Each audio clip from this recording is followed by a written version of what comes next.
নমস্কার, আপনারা দেখছেন জেলার 1 নম্বর online TV channel Birbhum RC TV. শুরু করছি আজকের সংবাদ। বিস্তারিত সংবাদে যাবার আগে দেখে নেব সংবাদ শিরোনাম। ভোট প্রচারে উত্তরপ্রদেশের মুখ্যমন্ত্রী যোগী আদিত্যনাথ সিউড়িতে।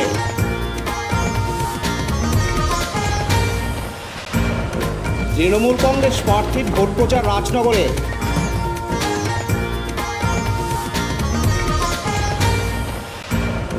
পৌরসভার পক্ষ থেকে সরকারি বাড়ি প্রাপকদের দেওয়া হবে চারাগাছ। লরির ধাক্কায় মোটরসাইকেল আরোহীর মৃত্যু মুরারোয়ে। হরিনাম সংকীর্তন উপলক্ষে স্বেচ্ছায় রক্তদান শিবির খয়রাসোলে। জলসায় বোখারিয়া থেকে সমাজ সচেতনতামূলক বার্তা।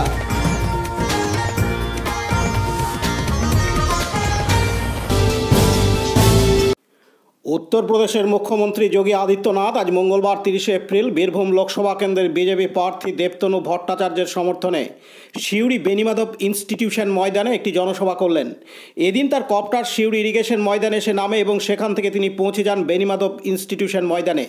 তাকে বরণ করে নিতে বিজেপি নেতাকর্মীদের তরফ থেকে তার হাতে তুলে দেওয়া হয় তারামায়ের ছবি থেকে শুরু করে বিভিন্ন জিনিসপত্র। যোগী আদিত্যনাথ মঞ্চে বক্তব্য রাখার সময় প্রথমেই যে বিষয়টির উপর জোর দেন তা হলো দেশের নিরাপত্তা নিয়ে ভারতীয়দের কতটা চিন্তায় থাকতে হতো আর এখন কতটা নিশ্চিন্তে থাকতে হয় সেই ফারাক বুঝিয়ে দেন। এরপর পশ্চিমবঙ্গ রাজ্য সরকারকে কটাক্ষ করে বিভিন্ন বিষয় তিনি তুলে ধরেন। এছাড়াও কেন্দ্র সরকারের তরফ থেকে যে সকল জনদরদি প্রকল্প চালু করা হয়েছে সেই সকল প্রকল্পের উদাহরণ তুলে বীরভূমবাসীদের কাছে বিজেপি প্রার্থীকে ভোট দেওয়ার আহ্বান জানান। এদিন তিনি আরও বলেন,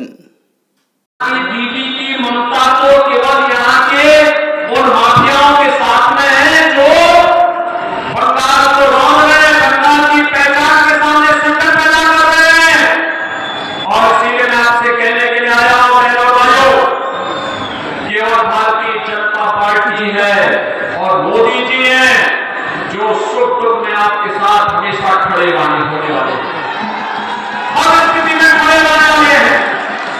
आपने देखा होगा मोदी जी के नेतृत्व में भारत ने विकास की चिन्ह नहीं प्रतिमान को स्थापित किया है। आज दुनिया के अंदर भारत का सम्मान बढ़ा, भारत की सीमाएं सुरक्षित हुई है। कांग्रेस नेतृत्व की सरकार थी, पाकिस्तान आतंकवादी भारत की सीमा का अतिक्रमण करते हुए भारत में आते थे, जगह जगह को विस्फोट करते थे। आज मोदी जी के नेतृत्व की सरकार में आप देखते होंगे अब तो आतंकवादी घटनाएं नहीं घटित होती, आतंकवाद और नक्सलवाद को तो नियंत्रित किया जा चुका है। लेकिन अगर कहीं पटाखा भी जोर से फूटता है तो सबसे पहले पाकिस्तान सफाई देता कि मेरा हाथ नहीं है, क्योंकि पाकिस्तान को मालूम है कि अगर कोई घटना गलती से भी हो जाए तो उसको लेने के देने पड़ जाएंगे, क्योंकि ये नया भारत है और मोदी जी के नेतृत्व में नया भारत किसी को छेड़ता नहीं है, लेकिन अगर कोई छेड़ता है तो फिर उसको छोड़ता भी नहीं। पार्थ दासेर report, Birbhum RC TV, Suri. এখন বিজ্ঞাপন বিরতি, ফিরে আসছি বিরতির পর। সব থেকে ভালো চিকিৎসা সবচেয়ে কম খরচে, সবচেয়ে কম খরচে। সব থেকে ভালো চিকিৎসা সবচেয়ে কম খরচে, সবচেয়ে কম খরচে। বিশ্বমানের স্বাস্থ্য পরিষেবা মিলবে দিনে রাতে, বিশ্বমানের স্বাস্থ্য পরিষেবা মিলবে দিনে রাতে। মণি মহেশ হসপিটাল, মণি মহেশ হসপিটাল, মণি মহেশ হসপিটাল, মণি মহেশ হসপিটাল। মণি মহেশ হসপিটাল, দুবরাজপুর, বীরভূম। ফিরে এলাম বিরতির পর। আজ মঙ্গলবার 30 এপ্রিল বীরভূমের রাজনগরের নির্বাচনী প্রচার সারলেন 42 নম্বর বীরভূম লোকসভা কেন্দ্রের তৃণমূল কংগ্রেসের প্রার্থী শতাব্দী রায়। তিনি সকালের দিকে গাংমুড়ি জয়পুর অঞ্চলে তার প্রচার শুরু করেন। এরপর রাজনগরের বিভিন্ন এলাকা ঘুরে বিকেলে ডাকবাংলো ল্যাম্পস একটি জনসভায় ভাষণ দেন। এদিন এই প্রখর রৌদ্রকে উপেক্ষা করে স্থানীয় জনগণ এই জনসভায় যোগদান করেন। শতাব্দী রায়কে এলাকার বাসিন্দারা পুষ্পস্তবক ও ফুলের মালা দিয়ে বরণ করে নেয়। এদিন তৃণমূল কংগ্রেসের প্রার্থী শতাব্দী রায় তার বক্তব্যে জানান,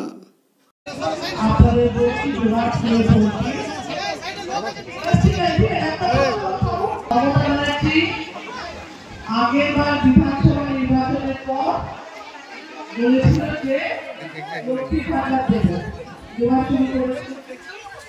বলেছিল 500 টাকা 1000 টাকা করবো, 1000 টাকা 500 টাকা করবো করেছে। স্বাস্থ্যসাথী দেবো, খাদ্যসাথী দেবো, কৃষক। উত্তম মণ্ডলের report, Birbhum RC TV, Rajnagar.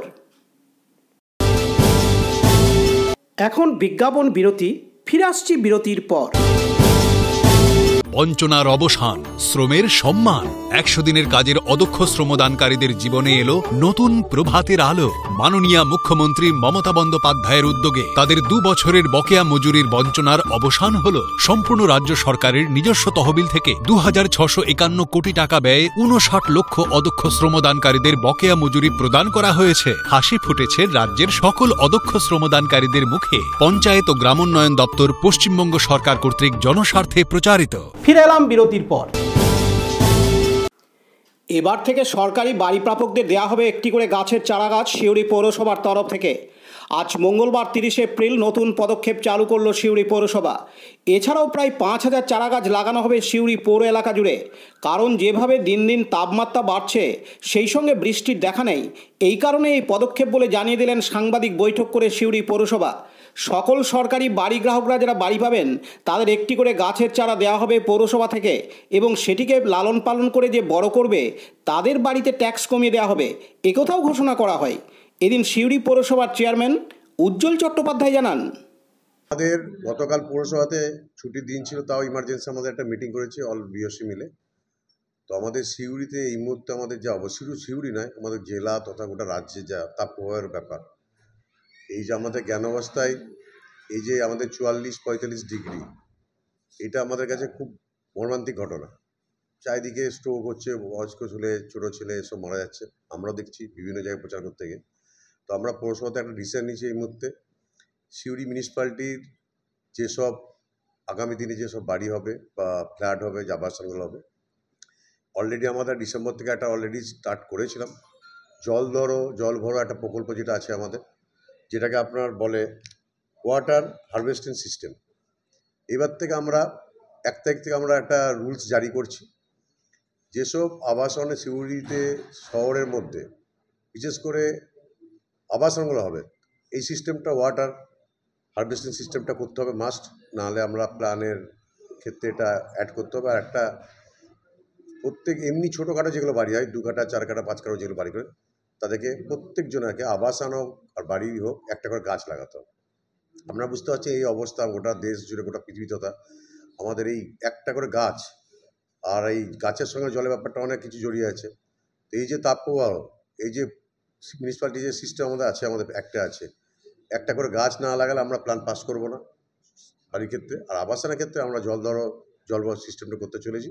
যদি কেউ না করে, যেরকম আমাদের নিয়ম আছে, ফ্ল্যাট কমপ্লিট করার পর আমাদের বুঝতে পারি জল ভরো, জলে অপচয়, ওই জলটা বর্ষা জলটা 3 মাসের জন্য কাজে লাগানো, যদি না করে আমরা কিন্তু পেনাল্টি বিশাল বড় আকারে করব। আর বাড়ির ক্ষেত্রে যেটা করেছি আমরা, যাদের ফাঁকা ল্যান্ড থাকবে 2 কাঠা 1 কাঠা একটা গাছ লাগাতেই হবে মাস্ট। বিক্ষোভ।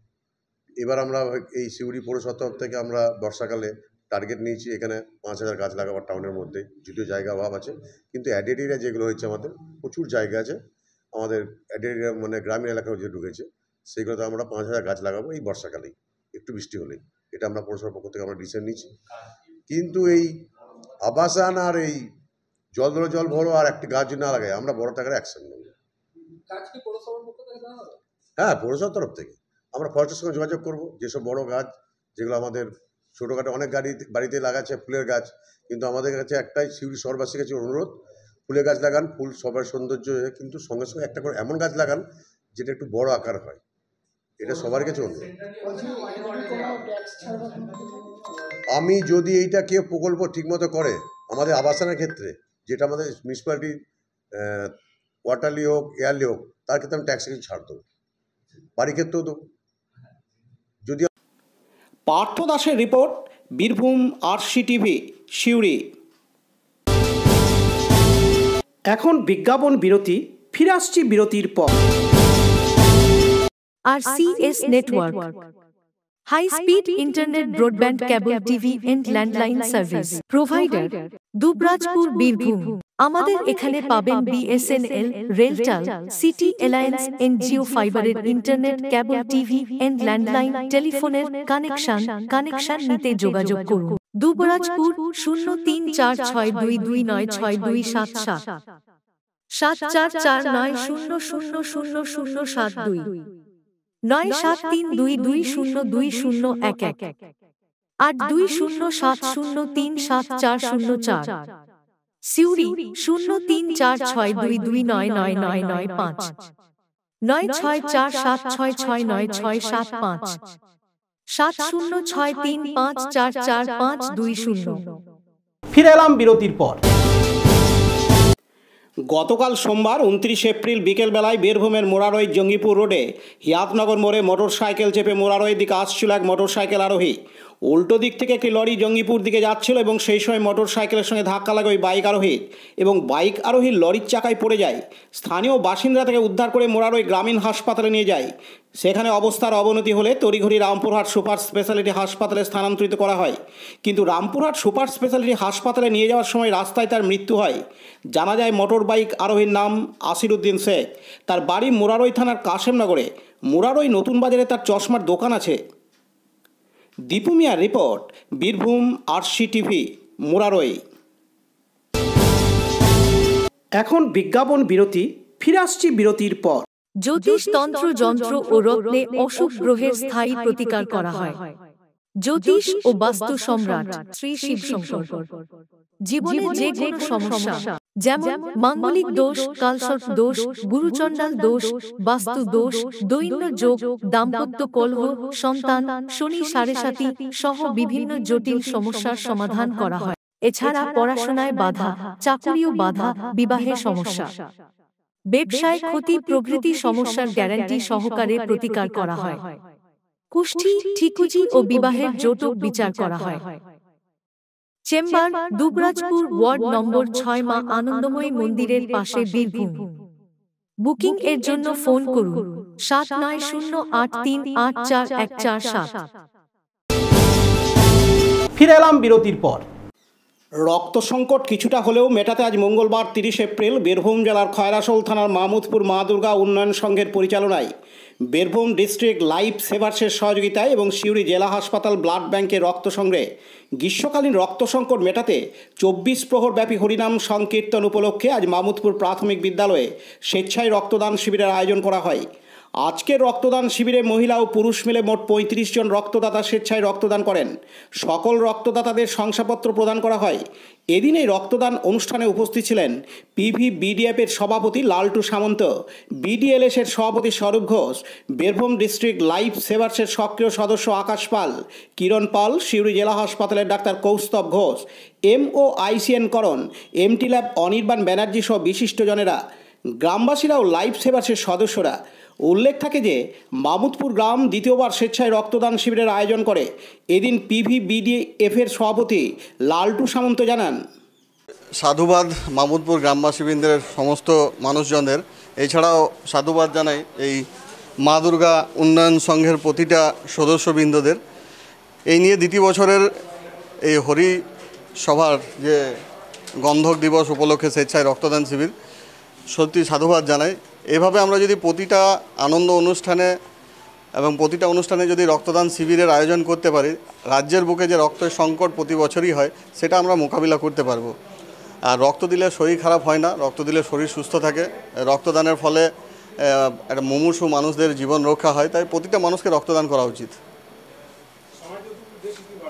সমাজের উদ্দেশ্যে বিশেষ করে অভিভাবক, প্রতিটা বাড়ির অভিভাবকদের উদ্দেশ্যে একটাই বার্তা, আমি দেখেছি অনেক বাবা মাই কিন্তু ছেলে মেয়েদের রক্তদানে করতে বাধা দেন। তো সেই সমস্ত বাবা মাদের কাছে অনুরোধ যে আপনারা 18 থেকে 65 বছরের যে কোনো মানুষ স্বেচ্ছায় রক্তদান করতে পারেন ন্যূনতম 45 কেজি ওজনের। তাই আপনাদের বাড়ির ছেলেদেরকে আটকাবেন না, কারণ আপনার বাড়ির ছেলে মহৎ রক্তদান করলে কোনো এক অন্য বাড়ির মুমূর্ষু রোগীর প্রাণ রক্ষা হবে। তাতে আপনার বা আপনার পরিবারের কেউ অদূর ভবিষ্যতে যদি রক্তের প্রয়োজন হয় সেই রক্তটা কিন্তু পাশের বাড়ির মানুষই জোগাড় করে দেবেন। আমাদের ভাষায় প্রকাশ করতে পারবো না, আকাশ পাণ্ডবেশ্বর ভলেন্টারি ব্লাড ডোনার্স ফোরামের সক্রিয় সদস্য এবং 22 বছরের একটা যুবক যে কিনা সমাজের কাজে আপ্রাণ চেষ্টা করে গেছে রক্তদান এবং থ্যালাসেমিয়া নিয়ে কাজ করার জন্য। সে আজকে একটা বিরাট দুর্ঘটনার কবলে পড়ে রানীগঞ্জের একটা বেসরকারি হাসপাতালে ভর্তি রয়েছে। সত্যি আমরা দুঃখিত এবং তার পরিবারের পাশে রয়েছি, আকাশের পাশে রয়েছি। শুধু আমরাই নয়, সমাজের অগণিত মানুষ কিন্তু আকাশের এই লড়াইয়ে সামিল হয়েছে। বহু সাধারণ মানুষ কিন্তু সহযোগিতার হাত বাড়িয়ে দিয়েছেন বলেই কিন্তু আকাশ আজ এই লড়াইটা করছে এবং সে খুব তাড়াতাড়ি সুস্থ হয়ে কিন্তু আমাদের সবারই মাঝে ফিরে আসবে এবং আমরা আবার একই পথেই চলব, সমাজসেবার পথ। আমার নাম লালটু সামন্ত, পাণ্ডবেশ্বর ভলেন্টারি ব্লাড ডোনার্স ফোরামের সভাপতি। অন্যদিকে বিডিএলএস-এর সভাপতি স্বরূপ ঘোষ বলেন, আমাদের মূল উদ্দেশ্য হলো প্রতিটি বাড়িতে অন্তত একজন করে রক্তদাতা তৈরি করা। তাই আমরা গত বছর ধরে এই প্রস্তুতি নিয়ে আসছি, এটা আমাদের দ্বিতীয় বছর।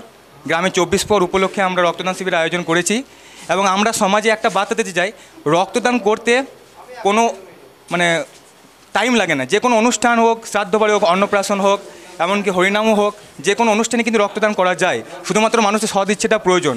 তাই আমরা যদি এভাবে বিভিন্ন উৎসবে যদি শুধুমাত্র একটা করে শিবিরের আয়োজন করি, তাহলে রাজ্য জুড়ে রক্তের ঘাটতি কিছুটা হলেও আমরা কমাতে পারবো। আমাদের টার্গেট আছে 35 থেকে 40 জন। ইতিমধ্যেই 10 জনেরও বেশি রক্তদান করে ফেলেছেন, ফর্ম ফিল আপ চলছে এবং আমাদের রক্তদান এগিয়ে চলছে। আমার নাম স্বরূপ ঘোষ, বীরভূম ডিস্ট্রিক্ট লাইফ সেভার্সের সভাপতি। বিপিন পালের report, Birbhum RC TV, Khoyrasol. দিন দিন বাড়ছে সর্বনাশা ড্রাগের নেশা।